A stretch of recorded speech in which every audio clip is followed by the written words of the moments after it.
Bonjour, dans la série Mathématiques pour tous, nous allons entamer aujourd'hui le cours ainsi que des exemples relatifs aux fonctions polynômes du second degré dans l'ensemble des réels R. Pour toute interrogation ou demande de résolution d'exercice, vous pouvez nous contacter par email à l'adresse mentionnée en bas de l'écran ou à travers notre chaîne YouTube.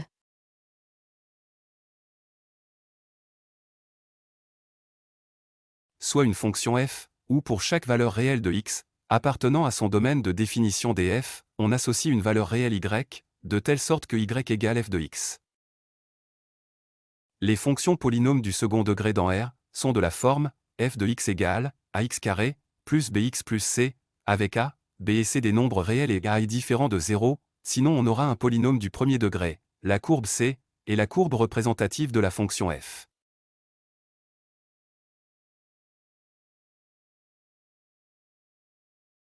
Soit une fonction f, polynôme du second degré dans R, f de x égale ax carré plus bx plus c, avec a, b et c des nombres réels et a différents de 0. Puisque cette fonction est un polynôme, son domaine de définition df est l'ensemble R, de moins l'infini à plus l'infini.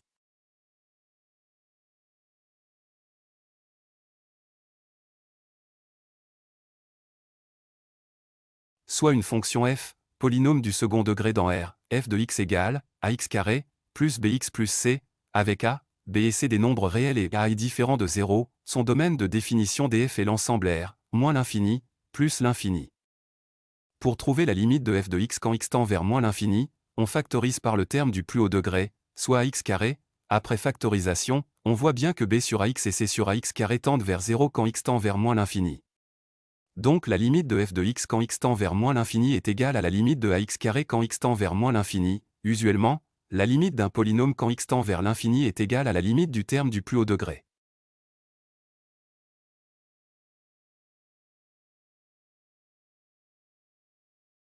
Soit la fonction f de x égale ax carré plus bx plus c, nous avons trouvé que la limite de f de x, quand x tend vers moins l'infini est égale à la limite de ax carré quand x tend vers moins l'infini, cette limite va dépendre du signe de a.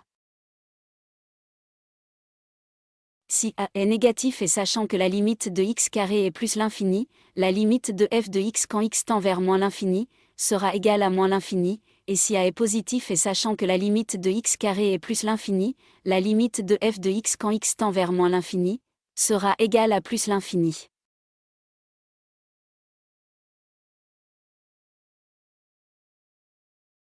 Soit la fonction f de x égale ax carré plus bx plus c, de même que pour la limite de f de x pour moins l'infini, sa limite quand x tend vers plus l'infini est égale à la limite de ax carré quand x tend vers plus l'infini, cette limite va aussi dépendre du signe de a. Si a est négatif et sachant que la limite de x carré est plus l'infini, la limite de f de x quand x tend vers plus l'infini sera égale à moins l'infini, et si a est positif et sachant que la limite de x carré est plus l'infini, la limite de f de x quand x tend vers plus l'infini sera égale à plus l'infini.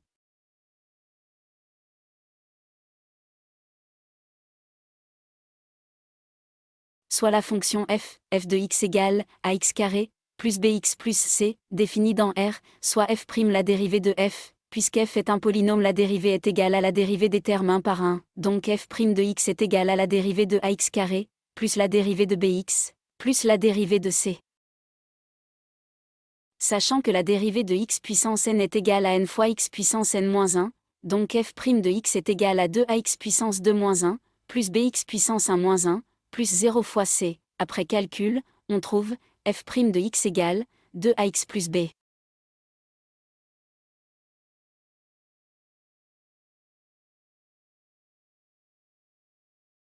Soit la fonction f définie dans R, f de x égale ax carré plus bx plus c, nous avons trouvé la dérivée f' de x égale 2ax plus b. Maintenant nous allons chercher le signe de cette dérivée pour calculer les variations de la fonction f. f' de x est supérieur ou égal à 0 quand 2ax plus b est supérieur ou égal à 0, donc 2ax supérieur ou égal à moins b, selon le signe de a, nous avons deux cas, si a inférieur à 0, f' de x sera supérieur ou égal à 0 quand x est inférieur ou égal à moins b sur 2a, donc on aura f' de x positive entre moins l'infini et moins b sur 2a, elle s'annule à moins b sur 2a et elle sera négative entre moins b sur 2a et plus l'infini. Si a est supérieur à 0, f' de x sera supérieur ou égal à 0 quand x est supérieur ou égal à moins b sur 2a, donc on aura f' de x négative entre moins l'infini et moins b sur 2a, elle s'annule à moins b sur 2a et elle sera positive entre moins b sur 2a et plus l'infini.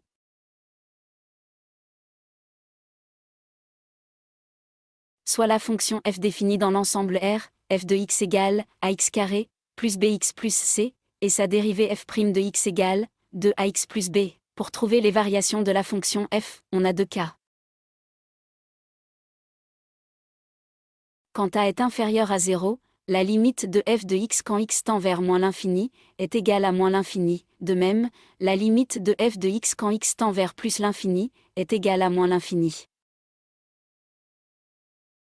Pour le tableau de variation, on a x est défini de moins l'infini à plus l'infini, f' de x positive de moins l'infini à moins b sur 2a, où elle s'annule et elle est négative de moins b sur 2a et plus l'infini, donc f de x est croissante de moins l'infini jusqu'à son maximum, f de moins b sur 2a et elle est décroissante de cet extrémum jusqu'à moins l'infini.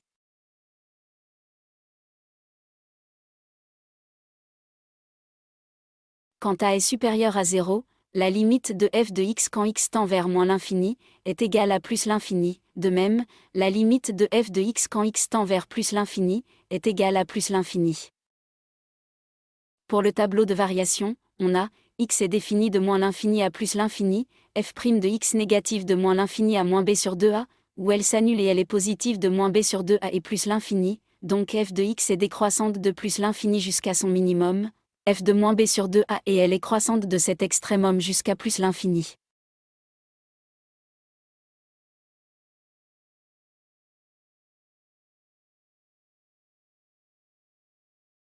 Soit la fonction f définie dans l'ensemble R, f de x égale ax carré, plus bx plus c, la courbe c, est la courbe représentative de la fonction f, puisque les variations dépendent du signe de a, on va avoir deux cas.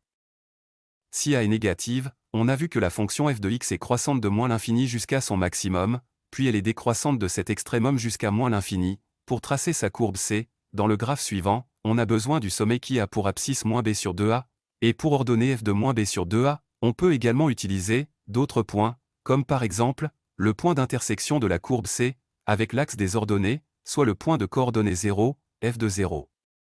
Ainsi que les points s'ils existent de l'intersection de la courbe c avec l'axe des abscisses, soit f de x égale 0 qu'on peut calculer en utilisant de discriminant delta, sinon on peut tracer d'autres points vérifiant y égale f de x. Puis on trace la courbe qui a une allure de parabole en passant par ces points et ce, conformément au tableau de variation, la courbe c monte à son sommet maximum puis elle descend, on voit bien que la droite x égale moins b sur 2a, est l'axe de symétrie de cette courbe c. Si a est positive, on a vu que la fonction f de x est décroissante de plus l'infini jusqu'à son minimum, puis elle est croissante de cet extrémum jusqu'à plus l'infini. Pour tracer sa courbe c, dans le graphe suivant, on a besoin du sommet qui a pour abscisse moins b sur 2a, et pour ordonner f de moins b sur 2a, on peut également utiliser d'autres points, comme par exemple, le point d'intersection de la courbe c, avec l'axe des ordonnées, soit le point de coordonnées 0, f de 0. Ainsi que les points s'ils existent de l'intersection de la courbe c avec l'axe des abscisses, soit f de x égale 0 qu'on peut calculer en utilisant de discriminant delta, sinon on peut tracer d'autres points vérifiant y égale f de x. Puis on trace la courbe qui a une allure de parabole en passant par ces points et ce, conformément au tableau de variation, la courbe c descend à son sommet minimum puis elle monte, on voit bien que la droite x égale moins b sur 2a, est l'axe de symétrie de cette courbe c.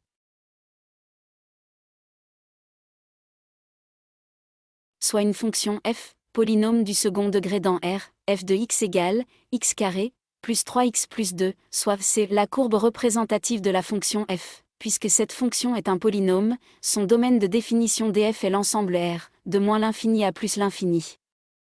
La limite d'un polynôme quand x tend vers l'infini est égale à la limite du terme du plus haut degré, donc la limite de f de x quand x tend vers moins l'infini est égale à la limite de x carré quand x tend vers moins l'infini, qui est égale à plus l'infini. De même pour la limite de f de x quand x tend vers plus l'infini, est égale à la limite de x carré quand x tend vers plus l'infini, qui est égale à plus l'infini. Puisque f est un polynôme, sa dérivée est égale à la dérivée des termes 1 par 1, donc f' de x est égale à la dérivée de x carré, plus la dérivée de 3x, plus la dérivée de 2. Après calcul, on trouve f' de x est égal à 2x plus 3. pour le signe de la dérivée, f' de x est supérieur ou égal à 0 quand 2x plus 3 est supérieur ou égal à 0. Après calcul, f' de x est supérieur ou égal à 0 quand x est supérieur ou égal à moins 3 sur 2. Donc on aura f' de x négative entre moins l'infini et moins 3 sur 2, elle s'annule à moins 3 sur 2 et elle est positive entre moins 3 sur 2 et plus l'infini. Cherchons maintenant le sommet de la courbe C qui a pour abscisse moins 3 sur 2, et pour ordonnée f de moins 3 sur 2, après calcul, on trouve f de moins 3 sur 2 égale à moins 1 sur 4, donc les coordonnées du sommet de la courbe C sont moins 3 sur 2, moins 1 sur 4. Soit la fonction f définie dans R, f de x égale x carré, plus 3x plus 2, on a trouvé les limites aux bornes de son domaine de définition, la limite de f de x quand x tend vers moins l'infini est égale à plus l'infini. Et la limite de f de x quand x tend vers plus l'infini est égale à plus l'infini, la dérivée f' de x égale à 2x plus 3, et les coordonnées du sommet de la courbe C sont moins 3 sur 2, moins 1 sur 4. Pour le tableau de variation, on a x est défini de moins l'infini à plus l'infini, comme déjà calculé, f' de x est négative de moins l'infini à moins 3 sur 2, où elle s'annule et elle est positive de moins 3 sur 2 et plus l'infini. Donc f de x est décroissante de plus l'infini jusqu'à son minimum moins 1 sur 4 et elle est croissante de ce minimum jusqu'à plus l'infini. D'après le tableau de variation, la courbe C va descendre de plus l'infini vers le sommet minimum puis elle va remonter vers plus l'infini, donc le tableau de variation de la fonction f est cohérent. Soit la fonction f définie dans R, f de x égale x carré, plus 3x plus 2, pour tracer la courbe C, nous allons chercher l'intersection de C avec l'axe des ordonnées d'équation x égale à 0, après calcul, f de 0 est égal à 2. Donc la courbe C coupe l'axe des y au point de coordonnées 0, 2. Pour l'intersection de C avec l'axe des abscisses d'équation y égale à 0, on cherche l'équation f de x égale à 0, soit x au carré plus 3x plus 2 égale à 0, puisqu'il s'agit d'une équation de second degré, on utilisera le discriminant delta. Delta égale b au carré moins 4ac, en remplaçant, on trouve delta égale à 1.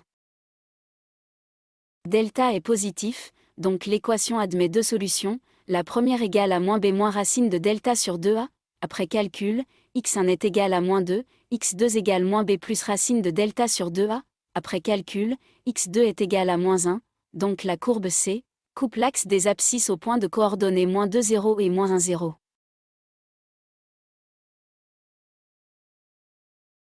Soit la fonction f définie dans R, f de x égale x carré, plus 3x plus 2, on a trouvé les coordonnées du sommet de la courbe C qui sont moins 3 sur 2, moins 1 sur 4, la courbe C coupe l'axe des y au point de coordonnées 0, 2. Et elle coupe l'axe des abscisses au point de coordonnées moins 2, 0 et moins 1, 0. On a vu que la fonction f est décroissante de plus l'infini jusqu'à son minimum, puis elle est croissante de cet extrémum jusqu'à plus l'infini. Pour tracer sa courbe C, dans le graphe suivant, on commence par le sommet de coordonnées moins 3 sur 2, moins 1 sur 4, puis on place le point d'intersection de C, avec l'axe des ordonnées, soit le point de coordonnées 0, 2, puis les points d'intersection avec l'axe des abscisses, soit les points de coordonnées moins 2, 0 et moins 1, 0. Puis on trace la courbe C, qui a une allure de parabole en passant par ces points et ce, conformément au tableau de variation, la courbe C descend à son sommet minimum puis elle monte, on voit bien que la droite x égale moins 3 sur 2, est l'axe de symétrie de cette courbe C. Soit une fonction f, polynôme du second degré dans R, f de x égale moins 3x carré, plus 3x moins 1, soit c'est la courbe représentative de la fonction f. Puisque cette fonction est un polynôme, son domaine de définition df est l'ensemble R, de moins l'infini à plus l'infini. La limite de f de x quand x tend vers moins l'infini est égale à la limite de moins 3x carré quand x tend vers moins l'infini, qui est égale à moins l'infini, de même pour la limite de f de x quand x tend vers plus l'infini, est égale à la limite de moins 3x carré quand x tend vers plus l'infini, qui est égale à moins l'infini. Puisque f est un polynôme, sa dérivée est égale à la dérivée des termes 1 par 1. Après calcul, on trouve f' de x est égal à moins 6x plus 3. Pour le signe de la dérivée, f' de x est supérieur ou égal à 0 quand moins 6x plus 3 est supérieur ou égal à 0. Après calcul, f' de x est supérieur ou égal à 0 quand x est inférieur ou égal à 1 sur 2. Donc on aura f' de x positive entre moins l'infini et 1 sur 2, elle s'annule à 1 sur 2 et elle est négative entre 1 sur 2 et plus l'infini. Cherchons maintenant le sommet de la courbe C qui a pour abscisse 1 sur 2, et pour ordonnée f de 1 sur 2, après calcul, on trouve f de 1 sur 2 égale à moins 1 sur 4, donc les coordonnées du sommet de la courbe C sont 1 sur 2, moins 1 sur 4.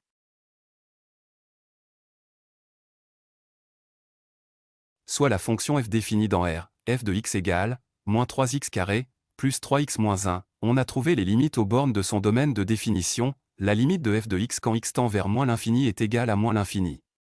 Et la limite de f de x quand x tend vers plus l'infini est égale à moins l'infini, la dérivée f' de x égale à moins 6x plus 3, et les coordonnées du sommet de la courbe C, sont 1 sur 2, moins 1 sur 4. Pour le tableau de variation, on a, x est défini de moins l'infini à plus l'infini, comme déjà calculé, f' de x est positive de moins l'infini à 1 sur 2, où elle s'annule et elle est négative de 1 sur 2 et plus l'infini. Donc f de x est croissante de moins l'infini jusqu'à son maximum moins 1 sur 4 et elle est décroissante de ce maximum jusqu'à moins l'infini. D'après le tableau de variation, la courbe C va monter de moins l'infini vers son maximum puis elle va descendre vers moins l'infini, donc le tableau de variation de la fonction f est cohérent. Soit la fonction f définie dans R, f de x égale, moins 3x carré, plus 3x moins 1. Pour tracer la courbe C, nous allons chercher l'intersection de C avec l'axe des ordonnées d'équation x égale à 0. Après calcul, f de 0 est égal à moins 1. Donc la courbe C coupe l'axe des y au point de coordonnées 0, moins 1. Pour l'intersection de C avec l'axe des abscisses d'équation y égale à 0, on cherche l'équation f de x égale à 0, soit moins 3x au carré plus 3x moins 1 égale à 0, puisqu'il s'agit d'une équation de second degré, on utilisera le discriminant delta. Delta égale b au carré moins 4ac, en remplaçant, on trouve delta égale à moins 3. Delta est négatif, donc l'équation n'admet pas de solution, et la courbe C ne coupe pas l'axe des abscisses. On pourra chercher par exemple, les points d'abscisse x égale 1 et x égale à moins 1, f de 1 est égal à moins 1, donc on a le point 1 moins 1, de même, f de moins 1 est égal à moins 7, donc on a le point moins 1 moins 7.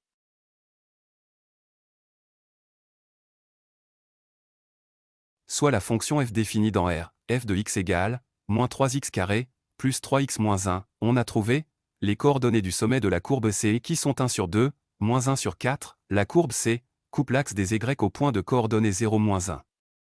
Et on a deux points appartenant à C, 1 moins 1, et moins 1 moins 7. On a vu que la fonction f est croissante de moins l'infini jusqu'à son maximum, puis elle est décroissante de ce maximum jusqu'à moins l'infini. Pour tracer sa courbe C, dans le graphe suivant, on commence par le sommet de coordonnées 1 sur 2, moins 1 sur 4, puis on place le point d'intersection de C avec l'axe des ordonnées, soit le point de coordonnées 0, moins 1, puis les deux points appartenant à C, 1 moins 1, et moins 1 moins 7. Puis on trace la courbe C, qui a une allure de parabole en passant par ces points et ce, conformément au tableau de variation, la courbe C monte à son sommet maximum puis elle descend, on voit bien que la droite x égale 1 sur 2, est l'axe de symétrie de cette courbe C.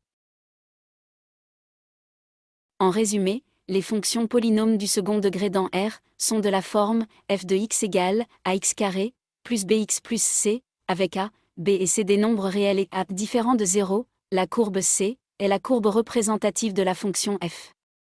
Son domaine de définition df est l'ensemble R, de moins l'infini à plus l'infini. Pour étudier les variations de la fonction f, on a deux cas, si a est négatif, la limite de f de x quand x tend vers moins l'infini, est égale à moins l'infini, et la limite de f de x quand x tend vers plus l'infini, est égale à moins l'infini. Sa dérivée f' de x est toujours égale à 2ax plus b. Pour le tableau de variation, on a x est défini de moins l'infini à plus l'infini, f' de x positive de moins l'infini à moins b sur 2a, où elle s'annule et elle est négative de moins b sur 2a et plus l'infini. Donc f de x est croissante de moins l'infini jusqu'à son maximum f de moins b sur 2a et elle est décroissante de cet extrémum jusqu'à moins l'infini. Pour tracer sa courbe C, dans le graphe suivant, on a besoin du sommet qui a pour abscisse moins b sur 2a, et pour ordonner f de moins b sur 2a, on peut également utiliser d'autres points, comme par exemple, le point d'intersection de la courbe C, avec l'axe des ordonnées, soit le point de coordonnées 0, f de 0, ainsi que les points s'ils existent de l'intersection de la courbe C avec l'axe des abscisses, soit f de x égale 0 qu'on peut calculer en utilisant de discriminant delta. Sinon on peut tracer d'autres points vérifiant y égale f de x, puis on trace la courbe qui a une allure de parabole en passant par ces points et ce, conformément au tableau de variation, la courbe C monte à son sommet maximum puis elle descend, on voit bien que la droite x égale moins b sur 2a est l'axe de symétrie de cette courbe C. Quand a est positif, la limite de f de x quand x tend vers moins l'infini est égale à plus l'infini, et la limite de f de x quand x tend vers plus l'infini est égale à plus l'infini, sa dérivée f' de x est toujours égale à 2ax plus b. Pour le tableau de variation, on a x est défini de moins l'infini à plus l'infini, f' de x négative de moins l'infini à moins b sur 2a, où elle s'annule et elle est positive de moins b sur 2a et plus l'infini. Donc f de x est décroissante de plus l'infini jusqu'à son minimum f de moins b sur 2a et elle est croissante de cet extrémum jusqu'à plus l'infini. Pour tracer sa courbe C, dans le graphe suivant, on a besoin du sommet qui a pour abscisse moins b sur 2a, et pour ordonner f de moins b sur 2a, on peut également utiliser d'autres points, comme par exemple, le point d'intersection de la courbe C, avec l'axe des ordonnées, soit le point de coordonnées 0, f de 0, ainsi que les points s'ils existent de l'intersection de la courbe C avec l'axe des abscisses, soit f de x égale 0. Sinon on peut tracer d'autres points vérifiant y égale f de x, puis on trace la courbe qui a une allure de parabole en passant par ces points et ce, conformément au tableau de variation. La courbe C descend à son sommet minimum puis elle remonte, on voit bien que la droite x égale moins b sur 2a est l'axe de symétrie de cette courbe C. Ainsi, s'achève notre vidéo dédiée aux fonctions polynômes du second degré dans R. Nous vous remercions de l'avoir suivi. Pour toutes interrogations ou demandes de résolution d'exercices, vous pouvez nous contacter par email à l'adresse mentionnée en bas de l'écran ou à travers notre chaîne YouTube. Nous vous souhaitons bon courage et beaucoup de réussite, à bientôt.